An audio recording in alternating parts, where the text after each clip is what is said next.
Imagine investing in leadership training with 10, 11, 12-year-olds and then watching their progress over the next 15 years. Well, that's what you're going to learn about today as I interview Nina Lewis. Nina is one of the most experienced young leader developers in the state of Colorado, and she has been doing this for a decade and a half. You're going to learn some of the best practices, and not only that, how it changed her as a trainer in terms of her leadership ability. You're going to love this session. Welcome to another edition of KidLead Academy Training Series with Dr. Alan E. Nelson, designed to help parents develop their children to lead so they can succeed. And now, here's Alan. Hey, once again, we invite you into a very interesting podcast that we've set up for you. And I am really thrilled about today's guest. Nina Lewis is joining us from Colorado. And let me tell you a little bit about this lady because she's pretty exceptional. I'll tell you especially why in a moment. Let me read a little bio about her. Nina is a proud wife and mother of 3 amazing young men. She's a Colorado native with a passion for art, the outdoors, youth, and serving others. Her interest in visual artistry catalyzed her photography business for 25 years. It's called Nina's Art. The interaction with youth through photography and community involvement provided the opportunity to teach youth leadership since 2008, utilizing the KidLead program. Nina's role with youth leadership inspired the creation of a nonprofit organization, Youth Leading Youth, mentoring youth in leadership roles. Her other leadership roles revolve around the community and service and include positions on a number of boards, including Rotary, Town Board, Eaton Park and Rec, and Rocky Mountain RILA. So Nina, welcome. Thank you for being our guest today. Thank you for having me. I'm very excited to share my passion for leadership.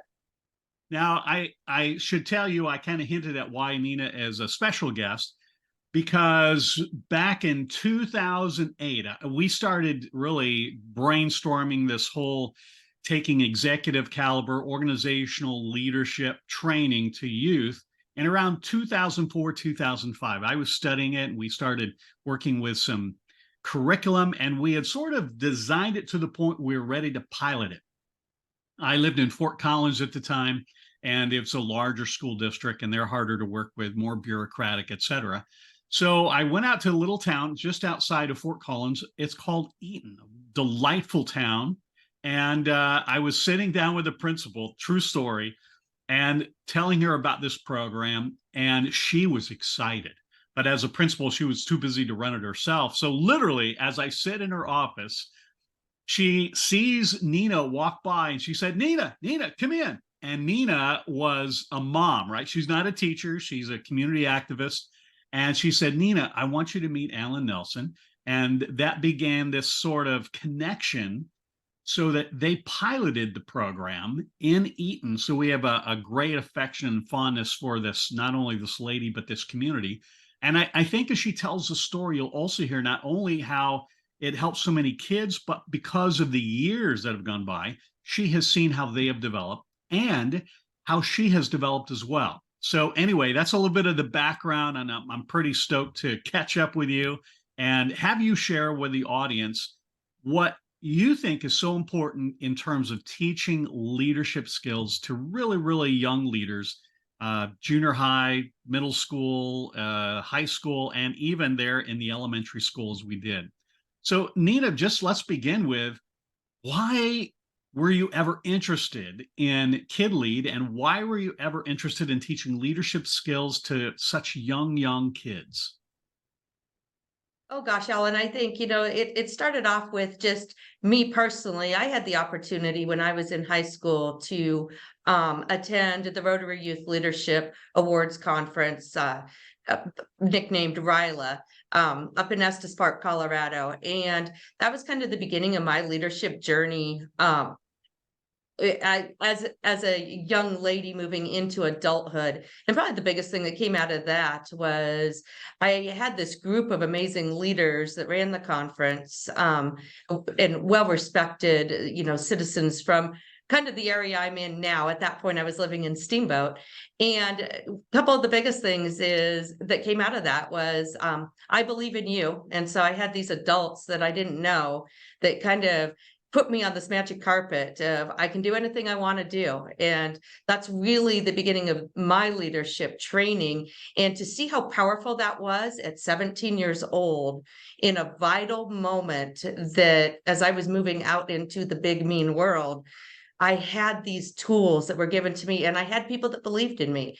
And so when I progressed through my life and started to have kids, seeing the kids struggling with making decisions, and even in elementary school, and at this point, this is now like 20 years ago, and so the struggles of today's kids are even far more advanced than what my kids were dealing with. But to watch them struggle with making decisions and watch them struggle with how to get their voice out there and how to do it ethically and effectively.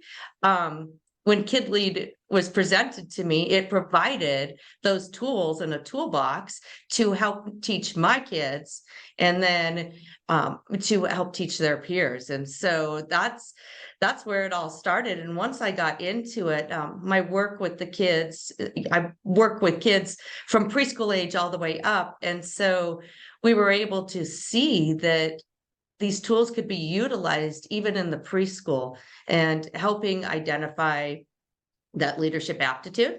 And then how do we help parents not squash leadership aptitude? Like there's just so much to it as it grew. So I think it's interesting as I do some of these interviews, some people like you saw the vision of youth leadership because someone instilled that in you. Other people like me, I'm turned on to this idea because as a kid leader, I kind of got in trouble for some of my leadership, right?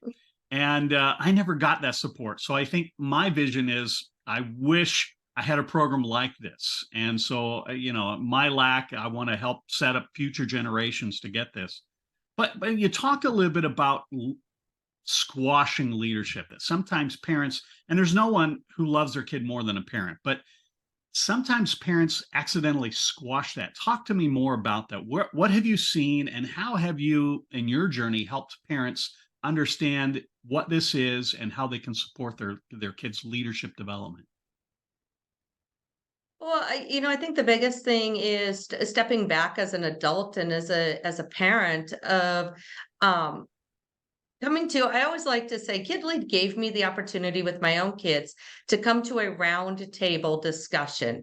And we could sit, and I could give my perspective and my point of view of why I am going down the road I am going, in a situation where one of the boys maybe was getting in trouble or had been in trouble, but then also to provide them the opportunity to share through their lenses of the situation, and what would be best in their eyes for discipline. And so that communication piece of it, and when it comes to disciplining our kids, to truly understand kind of the boundaries on everybody's side of that discipline, instead of just coming in as that strong arm Hitler type thing. I'm the parent, this is the way it is, and you have no voice in this.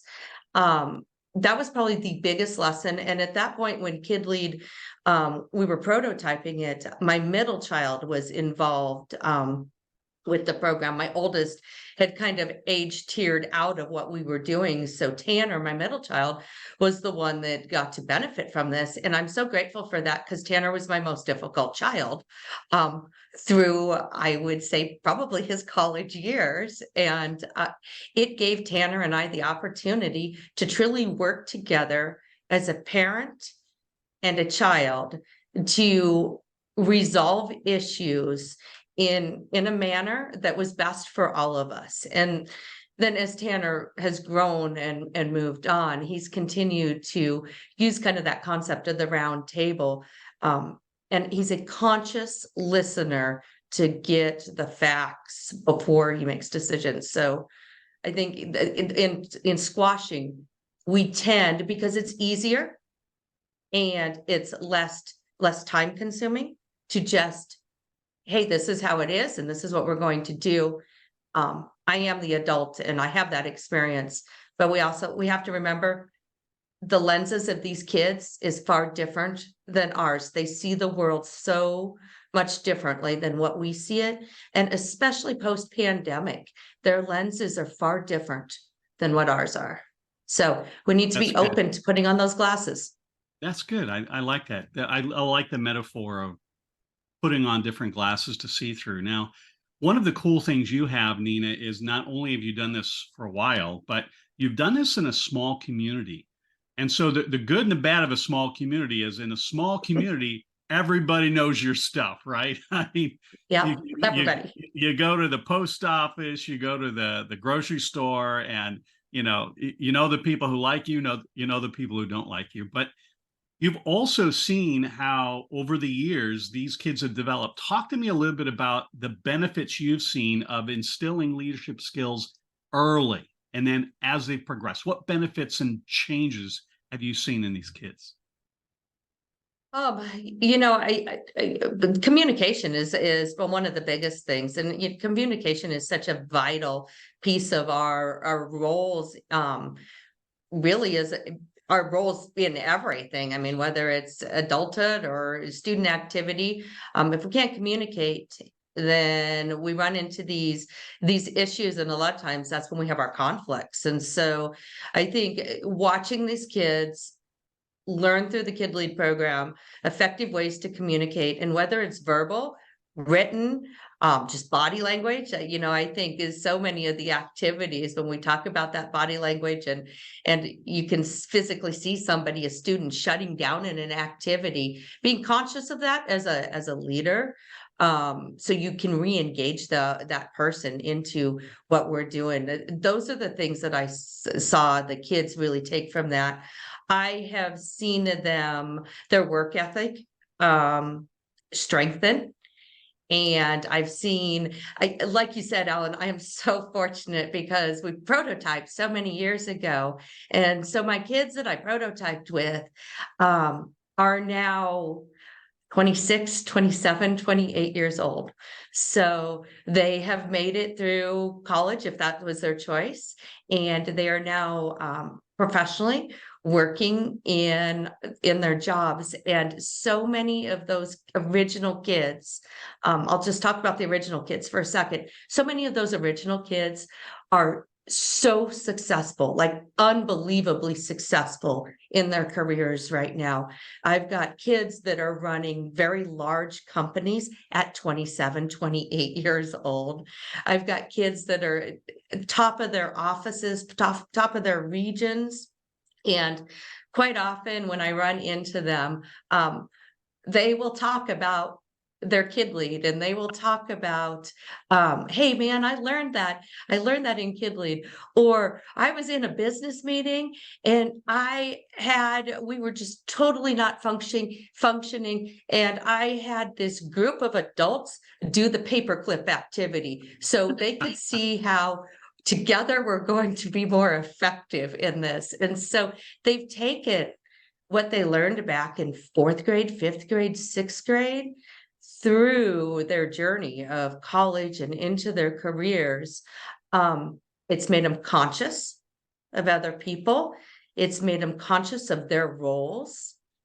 One of the greatest gifts is, when do we step backwards and when are we not in the front? And so the conscious ability to be able to look at a team and say, you know what? I'm not the one that has the most gifts and talents in this moment to lead this. I'm going to turn it over to Joe, who does have those gifts and talents, and it's going to be far more effective for our team to accomplish this task. So those are some of the things that just at the top of my head come out Those are with good ones. how Those are this good has ones. been. Yeah, it's amazing. I like what you alluded to, that it gave them a huge head start. And I think that's one of the benefits of leadership development at a very, very young age, is it gives them a lot of experience before most people have any formal training.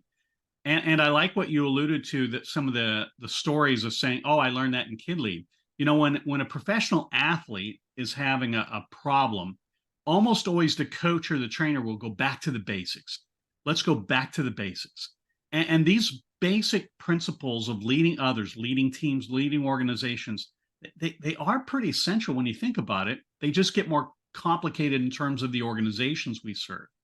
So I love hearing it from you that these people who are now 26, 27 are coming back to you, telling these stories, but also they're achieving, and it does lay a foundation. You alluded something, and I know a little bit of this story, so I want you to talk about how KidLead training, how training kids has actually taken your leadership to a whole different level. And you are or were a part of developing this beautiful facility. I saw this community center, multi-million-dollar community center. Talk to me a little bit about that, because you've talked about that being sort of a surprise you didn't expect. You thought you were focusing on kids, but you were actually benefiting yourself. Yeah, that's probably been the greatest personal gift that KidLead and you, Alan and Nancy, have given to me is you have allowed my leadership abilities to explode into things that I never thought that I would be doing, and to have the knowledge and the ability. And I like to go back to my toolbox and my tools to build teams and to build organizations and to help serve with all of these thoughts and all of these activities that I have learned, trained, and taught. I use them daily in everything that I am doing and working with my teams. And so my leadership has grown exponentially through utilizing this program. And it's not just in the career stuff that I do, whether it's running my business, building a rec center, serving as a town trustee, or serving in any of the other organizations. It is also in working with my own family and working with other parents. I'm so vigilant to watching how parents work with their kids. And so to be able to just go put my hand on a parent's shoulder that is struggling with their child and just give them a recommendation of, hey, try this.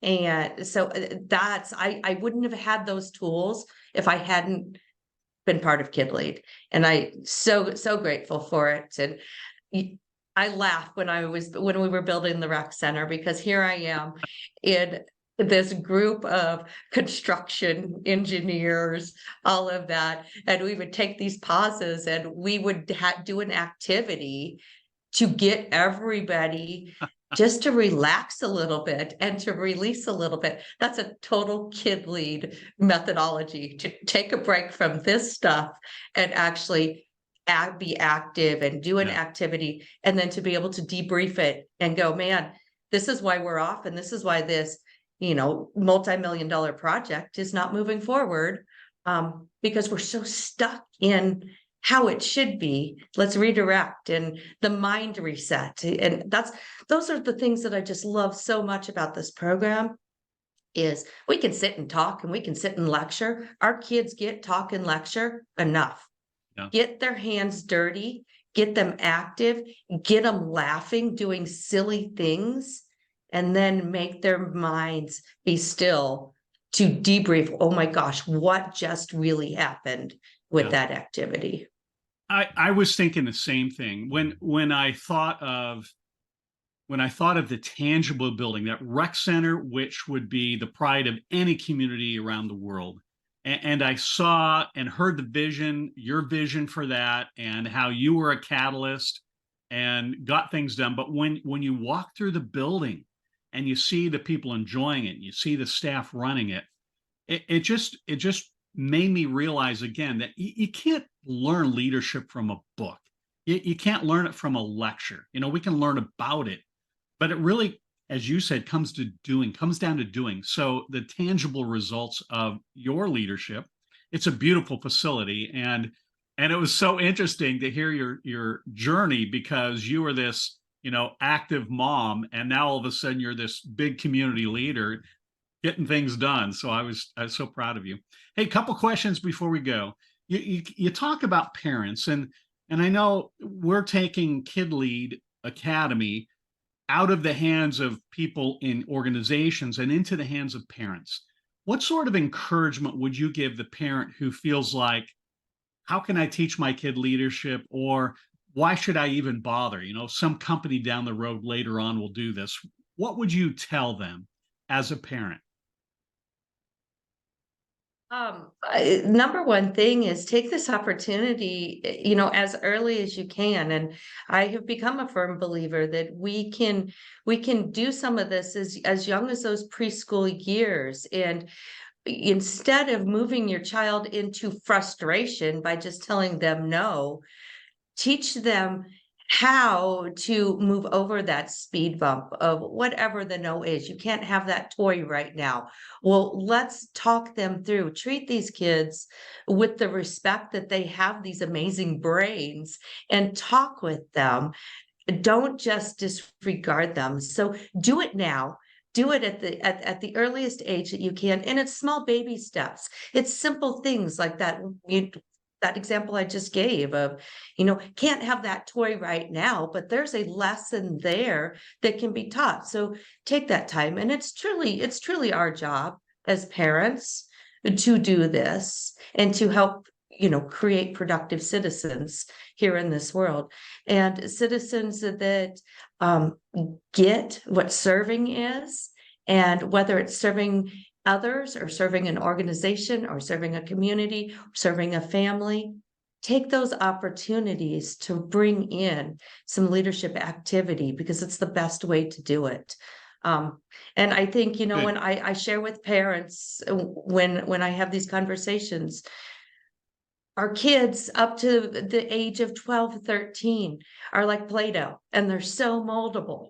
And so if we take these ideas and concepts and we're exemplifying them and we're teaching them, then they become part of who that child is. And it's not putting on another hat when you're asked to take a leadership role.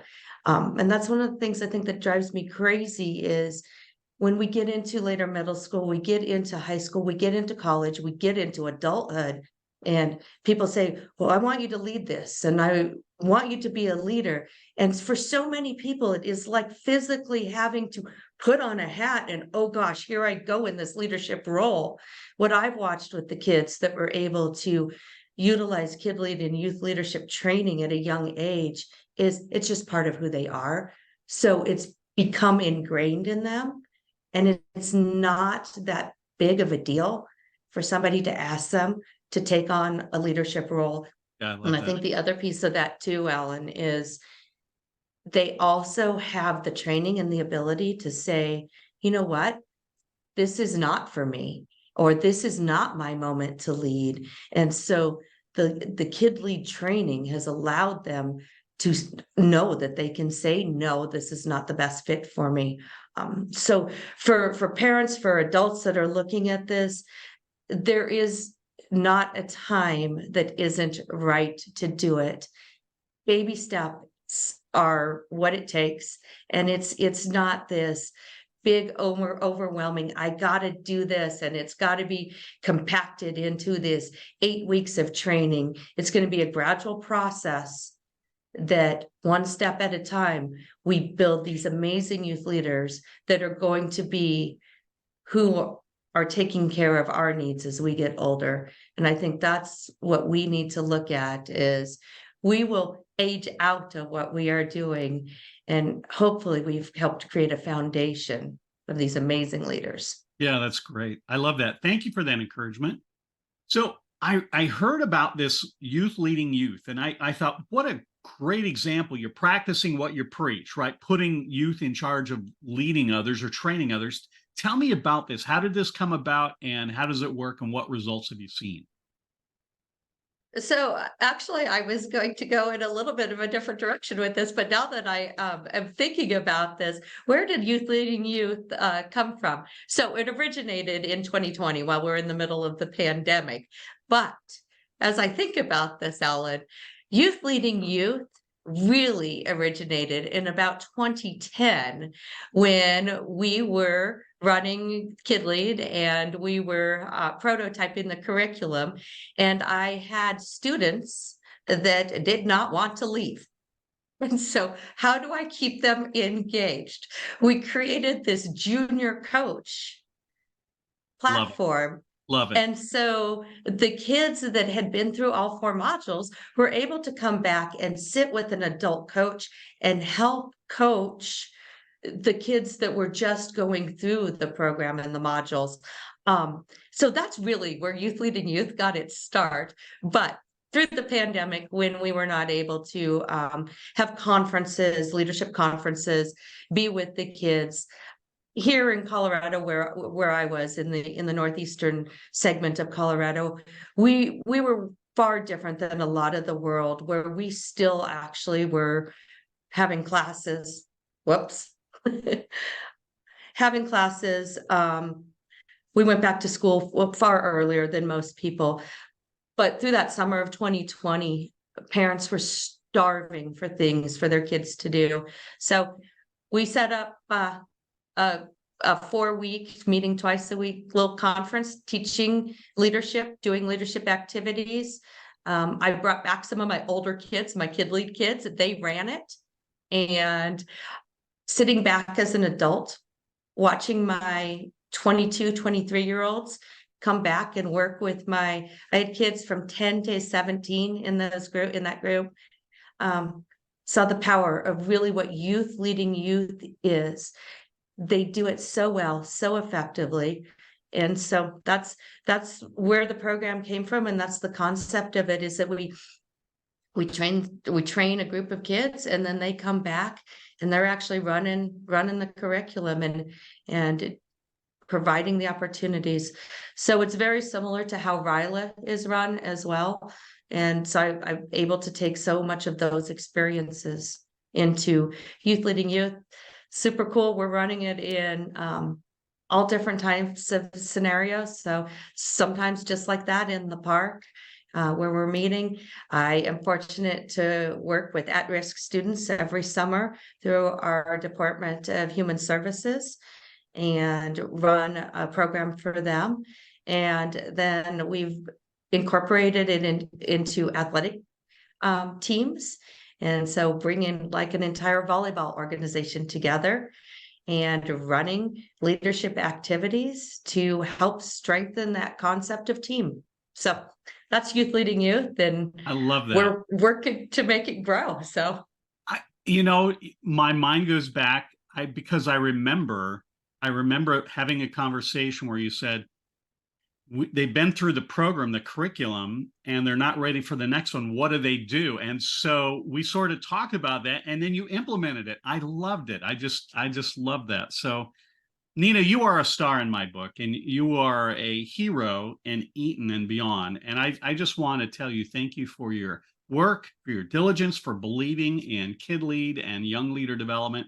And today, thank you for your opportunity just to tap into your wisdom and share some of that. So we look forward to meeting you or talking to you again on one of these podcasts. But for today, thank you so much. absolutely. It's been my honor. Thank you.